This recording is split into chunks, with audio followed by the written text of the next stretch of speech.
अयोध्येच्या राम मंदिरावरून पुन्हा फडणवीस आणि ठाकरे गट आमने सामने आलाय। बाळासाहेब ठाकरे वाघ होते पण बाबरी पडली तेव्हा उद्धव ठाकरेंचे चेले चपाटे कुठे होते असा शाब्दिक हल्ला केलाय। पाहूया। हिंदू हृदय सम्राट शिवसेना प्रमुख बाळासाहेब ठाकरे वाघ होते, तर उद्धवजी तुम्ही आणि तुमचे चेले चपाटे आज जे बोलतायत ते कुठे होते?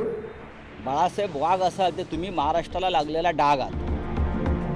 अयोध्येवरून पुन्हा एकदा उपमुख्यमंत्री देवेंद्र फडणवीस यांनी उद्धव ठाकरेंवर निशाणा साधला। 22 जानेवारीला अयोध्येत प्रभू श्रीरामाच्या भव्य मंदिराचं उद्घाटन होणार आहे। त्यावरून महाराष्ट्रात राजकारण तापलंय। बाळासाहेब ठाकरे वाघ होते मात्र उद्धव ठाकरेंचे चेले चपाटे कुठे होते असा शाब्दिक हल्ला फडणवीस यांनी केला। या टीकेला राऊतांनी जोरदार प्रत्युत्तर दिलंय।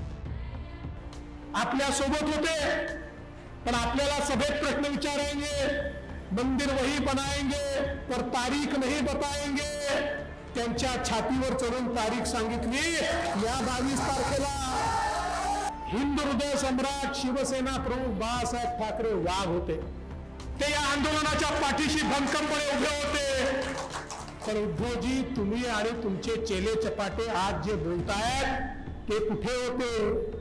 तुम्ही आंदोलनामध्ये आले नाही, न तुम्ही कार सेवेला आले, न तुम्ही अयोध्येला आले, न तुम्ही बाबरी ढाचा पाडायला आले। यांचं हिंदुत्व भाषणापुरतं आहे। बाळासाहेब वाघ असाल ते तुम्ही महाराष्ट्राला लागलेला डाग आहात। बरं का, आम्ही वाघच आहोत।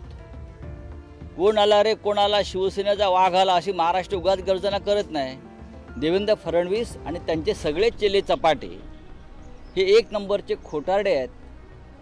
रामाचं श्रेय तुम्हाला जरूर घ्या, पण प्रभू श्रीराम तुम्हाला हे श्रेय घेऊन देईल का हे 2024ला कळेल।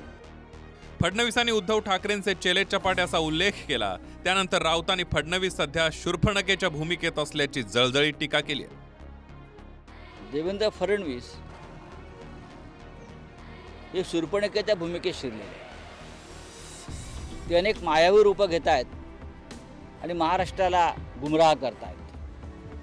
पण शेवटी नाशिकला शिवसेनेचं महाशिबिर आणि अधिवेशन होत आहे, ते यासाठीच होत आहे की आम्हाला या शूर्पणखेचं नाकच कापायचं आहे 2024 साली। आमच्या आदरणीय देवेंद्र फडणवीसजींना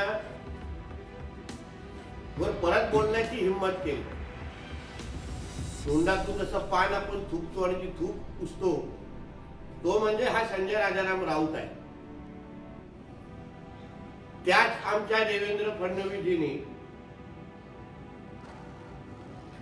आज पवनपुत्र हनुमानाच्या रूपात जाऊन तुझ्या मालकाची पूर्ण लंका जाळून टाकलेली आहे। काही दिवसांआधीच उद्धव ठाकरेंनी फडणवीसांना डिवचलं होतं।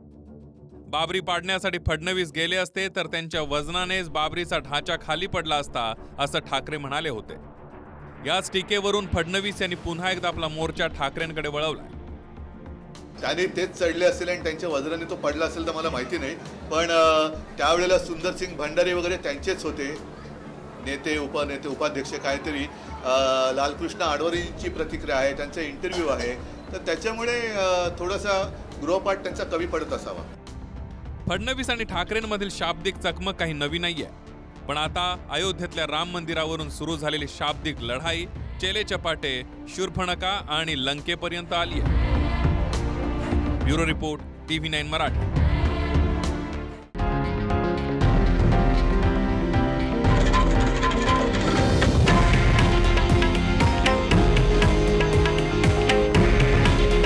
हे आहे देशातील नंबर 1 न्यूज नेटवर्क आणि आपण पाहत आहात TV9 मराठी। काळजी तुमची, हित महाराष्ट्राचं।